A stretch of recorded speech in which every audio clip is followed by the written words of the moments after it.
Olá, sejam muito bem-vindos a mais um Café com Letras, o programa de literatura aqui da TV Câmara. E o nosso convidado de hoje, eu até anotei inclusive aqui para não me perder nas suas qualificações. Ele é advogado, jurista, teólogo, pesquisador, pensador e blogueiro. Nós recebemos no Café com Letras de hoje João Francisco Rogoski. Doutor João, muito obrigado por vir aqui conversar conosco. Eu que agradeço esta oportunidade.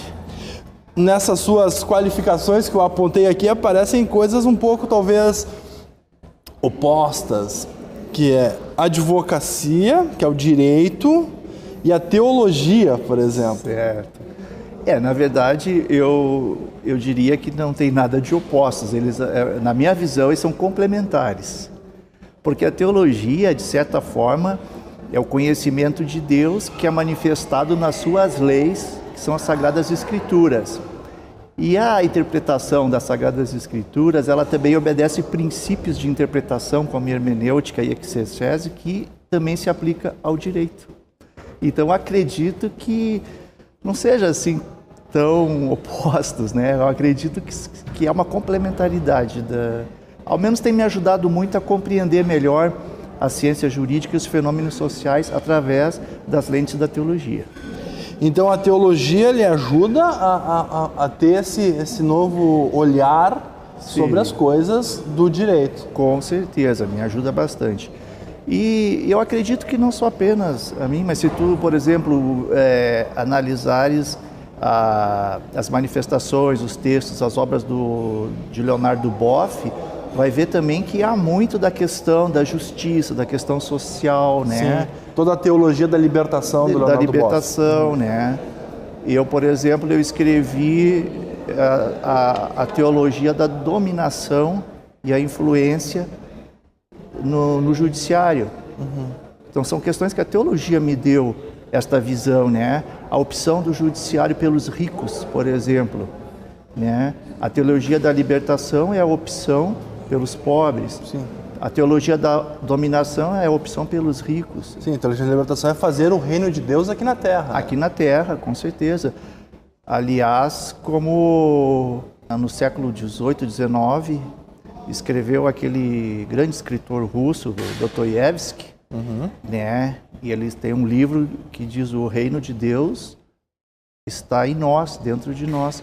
Porque à medida que nós vamos, como seres humanos, nos melhorando, nos reformando, o nosso entorno também começa a se alterar para melhor, né? Então, o reino de Deus, na visão da teologia, ela passa por uma dimensão espiritual, por uma dimensão pessoal, que eu acabei de falar, e por uma dimensão material, que teria que se refletir na política, na administração pública, né? Os princípios da vontade de Deus, que é justiça, né? Sobretudo justiça, né? Fraternidade, solidariedade. Sim. E além de advogado, teólogo, blogueiro também, doutor Rogoski. Os amigos me incentivaram bastante, então... E esse é seu meio de escrita, né? É o meio que o senhor leva aquilo que é pensado, que o senhor pesquisa e tudo mais, para o grande público. Esse é seu meio de trabalhar com as letras. É o meio virtual. Eu, na verdade, assim, eu não... Até hoje eu não tenho uma obra em meio físico, minha obra é toda no meio virtual. Às vezes a pessoa chega a época da Feira do Livro, eles me cobram: pô, mas bota no papel e vamos lá e tal. Então, talvez, vamos ver esse ano, vamos ver... Porque o meu negócio é debater minhas ideias. Eu não ganho dinheiro com a literatura, não tenho essa pretensão. Acho que hoje em dia dificilmente alguém está ganhando dinheiro com a literatura, né? Os grandes escritores.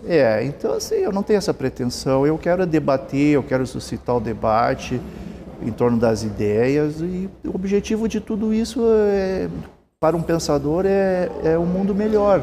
Mas esse seu pensamento não anda tão fora assim da linha do que o futuro está marcando, que é justamente se extinguir o livro em papel, né? Apesar disso ser uma pena, nós caminhamos a passos largos para isso, né? Sim. Os tablets, onde a gente pode ter e folhear como um livro. Com certeza. E o blog dá essa liberdade de troca com o leitor, Exatamente. que o livro não dá tanta essa liberdade de troca, né? Com certeza, a interatividade que o blog proporciona, ela é muito salutar, porque eu recebo bem até alguma outra crítica contrária, são poucas, graças a Deus, mas a gente tem que receber tudo, porque até mesmo a crítica, quando ela é contra, ela ajuda a gente corrigir o rumo, alguma coisa que não está bem e tal. Então o blog, o pessoal vai lá e posta comentário, e eu acho bacana, bem interessante. O senhor tem quantos blogs hoje em movimento? Olha, blogs eu tenho, acho que, para te dizer a verdade, eu acho que creio que 8. Eu tenho um sobre direito empresarial, porque eu atuo bastante na linha empresarial. Eu tenho um blog que é o Lápis Filosófico, então, que são assuntos mais de filosofia. Eu tenho o Fórum Justiça e Cidadania, então, que são assuntos de política, assuntos da comunidade. Eu tenho A Voz que Clama no Deserto, que é um blog sobre teologia mesmo, porém com enfoque também um pouco da visão da teologia sobre a política contemporânea. Então, no final de 2010, eu escrevi A Grande Revolução, que foi publicado, creio que em janeiro ou fevereiro de 2011, e que no cotejo das profecias bíblicas, do Apocalipse, aquela coisa toda, a gente vê, por exemplo, que as coisas que estão acontecendo, elas já foram preditas e muito mais tem para acontecer. Então eu escrevi que viria, até usei a expressão, um vento impetuoso que ia começar a varrer essa sujeira toda da política. E em julho de 2013, do ano passado, aconteceu o fenômeno A Voz das Ruas. Aí o pessoal começava a me escrever, mas vem cá, tu tem bola de cristal, tu tem esquema com a CIA, com o FBI? Eu digo, não, filho, eu leio a Bíblia. Tá tudo nas profecias do Apocalipse. É só ler. Então as primaveras, a primavera árabe, Claro. As primaveras são todas, já estão ali, já estavam presentes. O que se discute muito na teologia é se o Apocalipse que o apóstolo João escreveu, ele é para uma época determinada, que o pessoal chama fim do mundo, ou se ele retrata sempre finais de ciclos civilizatórios. Então, se for essa última hipótese, já teria acontecido o Apocalipse no final do Império Romano e estaria se repetindo novamente agora. E há outros teólogos que entendem que não, que isso está reservado para o final agora, que com a volta dos judeus para Israel, que uma grande guerra entre os árabes e os judeus estão para acontecer e tal. Claro que são correntes, mas ninguém nega a profecia em si, ninguém nega, né? E além dos blogs todos esses, inclusive esse blog de teologia e blog de direito, o senhor mantém um site que é o canaleletrônico.net, não é isso? Certo. Esse site começou, né, com meu filho e uns amigos deles que eram estudantes da Faculdade de Direito da PUC, em Porto Alegre, e eu entrei então como auxiliando. Depois eles se formaram, eu acabei, estou sozinho. A revista ela está até um pouquinho assim parada, não está aquela coisa que foi, porque em pouquíssimo tempo assim se chegou a 500 mil, mais de 500 mil acessos, então sem fins lucrativos nenhum, começou a incomodar alguns sites profissionais aí que vivem de publicidade, mas agora está um pouquinho parado. Mas muitos dos meus artigos podem ser encontrado ali, o canaleletrônico.net. Então, ali o senhor coloca a maior parte daquilo que o senhor escreve. Tem assunto dos blogs também dentro do canal eletrônico? O senhor consegue agrupar assuntos dos blogs e levar para essa revista eletrônica? Na verdade, o ideal seria isso, né? Mas eu não tenho tido muito tempo. Eu quero reorganizar essa revista e eu quero montar ali uma pequena equipe para trabalhar. Isso aí é um projeto. Porque quando eu tinha essa ajuda desse grupo de estudantes de direito, como eu te disse, a revista ia muito bem. Né? Sim, eram mais mãos para manter. Né? Porque eu seleciono material que vai ser publicado, eu faço uma triagem, eu leio muito, mas tem que ter aquele que vai lá, que cola, que isso, que aquilo, que formata, que põe as coisas. Isso aí está faltando. Mas ela continua muito com bom acesso, Apesar de estar meia parada, assim, ela continua com bom acesso. Sempre que eu entro ali, tem em torno de 100 pessoas conectadas, então tem muita coisa interessante. Eu recomendo que os leitores entrem lá, que vão gostar. Sobre as suas pesquisas, doutor João, o senhor também é um pesquisador e não pesquisa somente sobre direito, né? O senhor pesquisa sobre diversos assuntos, né? História. O direito é minha paixão, né? Minha profissão, há 32 anos, né, nessa área. Então, eu pesquiso muito sobre o direito, mas também pesquiso sobre outras coisas. Gosto muito de história, costumo dizer que eu sou um historiador autodidata. E eu tenho uma pesquisa sobre as causas da Revolução Farroupilha, causas tributárias, que pouco se fala, né? Porque eu tenho formação tributarista e tal, então eu entendo bastante, e entendo um pouco só, na verdade. Bastante ninguém entende, né? A parte tributária é muito complexa. Mas eu escrevi, então, na Revolução Farroupilha, e foi muito bem acolhido esse trabalho por professores e estudantes de faculdades de História. É um trabalho que só no canal eletrônico ele já teve em torno de mais ou menos quase 60 mil acessos. Depois tem outros, tem em Portugal, foi publicado, né? Também sou membro de uma sociedade literária lá de Portugal, então às vezes eu mando trabalhos para eles lá. Então tem também do petróleo, sobre o pré-sal, a maldição do petróleo, né? Também foi uma pesquisa que eu fiz, eu não sabia nem que existia essa maldição do petróleo, pela pesquisa acabei descobrindo. Então você veja países que são ricos em petróleos, o povo é pobre, né? Problema de educação, miséria. Você veja a Venezuela, o próprio México, né? Então são coisas que a pesquisa vai nos revelando e vai nos mostrando. Sim, mas qual é essa ligação entre o petróleo e a pobreza de um país? O que se relaciona? Um dos fundadores da OPEP, ele que cunhou essa expressão, né?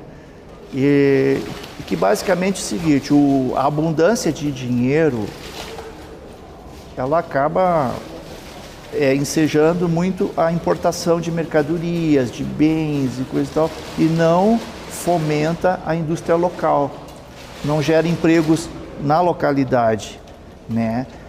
E também esses países geralmente são países mais atrasados, então toda essa riqueza ela acaba sendo concentrada na mão de poucos, né? Então o dinheiro do petróleo ele não chega lá no povo. E uma das minhas propostas justamente está neste trabalho, é que 100% do dinheiro do petróleo fosse canalizado para educação, segurança, previdência social e desportos, né?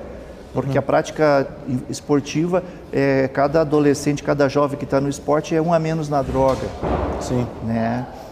Então foi um trabalho que também recebeu bastante, foi aclamado por pessoas qualificadas. O meu público é pequeno, mas ele é muito qualificado.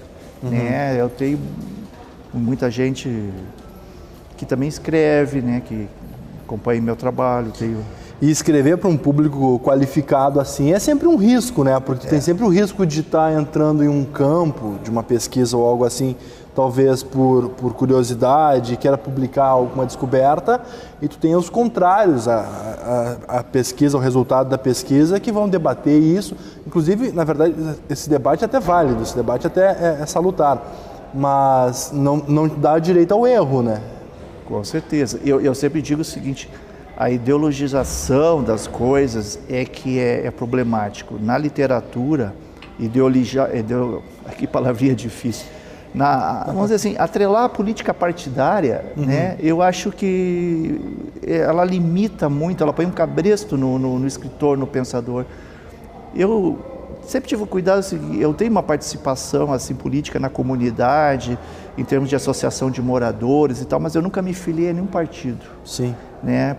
Quando pergunto qual é o teu partido, OAB, qual a tua ideologia política? Cristianismo, né? Que é o que eu creio mesmo, né? Sim. Então, eu consigo lidar bem com essas diferenças. Então, pessoal da ala esquerda, da ala direita, gente que é comunista, gente que é liberal, eu consigo lidar bem com eles, né? E eles, às vezes, me confunde, porque tem horas que acho que eu sou um liberal, tem horas que eu acho que eu sou esquerdo, porque eu defendo posições que são universais, eu defendo a vida, eu defendo a saúde, eu defendo, né, a justiça, eu defendo a dignidade da pessoa humana, né? São valores universais. E essas frentes também, elas têm as suas qualidades e seus defeitos. É inegável isso. Com certeza. É inegável que toda a direção política que se tem as suas qualidades, tem os seus defeitos. Isso não e se nós reunirmos esse pensamento, nós podemos ter ideais libertários, mas ideais conservadores, né? Eu até acho que, na verdade, é necessário que tenha isso, desde que haja uma alternância no poder e o respeito ao Estado de Direito, o respeito às leis, porque vamos dizer assim, os mais conservadores, eles são muito bons em gerar o dinheiro, em gerar a riqueza. Eles prestigiam a iniciativa privada, eles apoiam as empresas. E o pessoal da esquerda, eles são bons em gastar, em dividir o dinheiro com os pobres, fazer a distribuição de renda.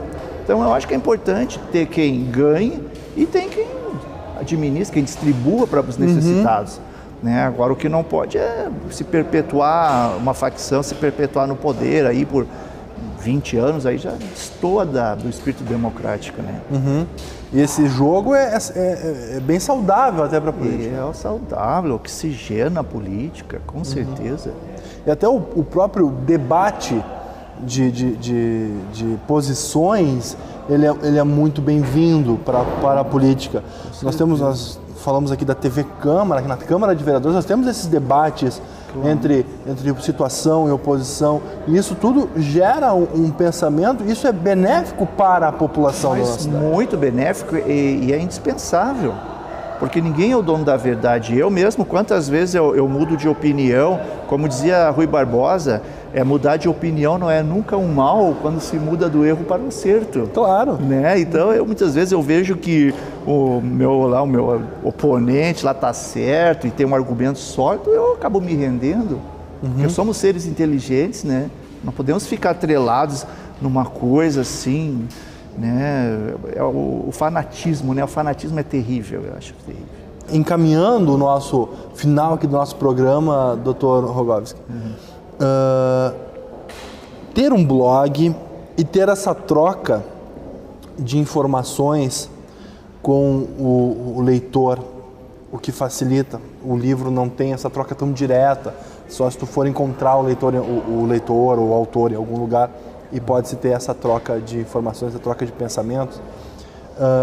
Escrever de um jeito, postar lá no site, no blog, e a leitura dessa pessoa que vai pesquisar é diferente daquilo que o senhor escreveu. Acontece muito isso, do senhor escrever de uma forma e pensando de uma forma, e o que o senhor escreveu chegar até o leitor de outra forma, e o senhor ter uma resposta e ver, olha, eu escrevi de um jeito, mas você me interpretou de outro, que talvez tenha sentido também dentro disso que eu escrevi. O senhor tem também muito essa relação com o seu leitor? Isso acontece, isso aí é inevitável, porque as pessoas, às vezes, não conseguem captar o que tu quer dizer, ou às vezes tu mesmo não consegue transmitir a contento, né? No meu caso não é tanto, não tenho tido tanto, mas eu lembro, ainda quando eu era estudante da Faculdade de Direito, nós tínhamos um jornalzinho lá na faculdade, e eu ganhava, um senhor lá, um senhor velhinho, ele me dava umas revistas, e pegava e botava no jornalzinho, mas eu citava a fonte, eu botava O Reformador. Daqui a pouco acharam que aquilo era um pseudônimo, e que eu era um baita de um agitador, de um cara que queria mudar tudo, e começaram a tentar descobrir quem era essa liderança, esse fenômeno, quem era o reformador. E na verdade era a revista que você estava. E a resposta do público, como é escrever um texto e ter essa resposta imediata quase? Olha, muito gratificante, principalmente quando, que nem o da Revolução Farroupilha, né, os professores e estudantes de história atribuindo um valor pedagógico ao teu trabalho, que nem era a proposta, não era tanto nessa linha, né, era só informação mesmo. a gente fica muito gratificado, né? Inclusive depois vem até pedidos. Em Novo Hamburgo, lá uma doutoranda, e ela está fazendo trabalho de doutorado em cima de um trabalho meu. Me pediu autorização, se eu permitia, e eu por e-mail permiti. E ela até pediu se eu podia depois assisti-la no trabalho, né? Mas eu não tenho tempo, é lá em Novo Hamburgo e tal. Então isso gratifica muito a gente, sabe? É algo que motiva a escrever? Motiva. Eu acho que o escritor, ele escreve por um deleite, por uma compulsão, mas é inegável que quando o teu trabalho é bem recebido, é um combustível, né? Claro, isso é o objetivo de todo autor, né? É inegável. Doutor João, muito obrigado por vir agradeço. aqui conversar conosco no Café com Letras, passar um pouquinho das suas experiências, do seu trabalho, nos seus blogs, no seu site. Eu que agradeço, muito obrigado, e foi uma honra estar no teu programa. Eu que agradeço a sua participação. No programa de hoje, nós conversamos com o João Francisco Rogoski, ele que é advogado e tem diversas atribuições também que nós já citamos anteriormente. E o Café com Letras dessa semana vai ficando por aqui. Eu agradeço a audiência de você e de casa. Nos vemos no próximo programa.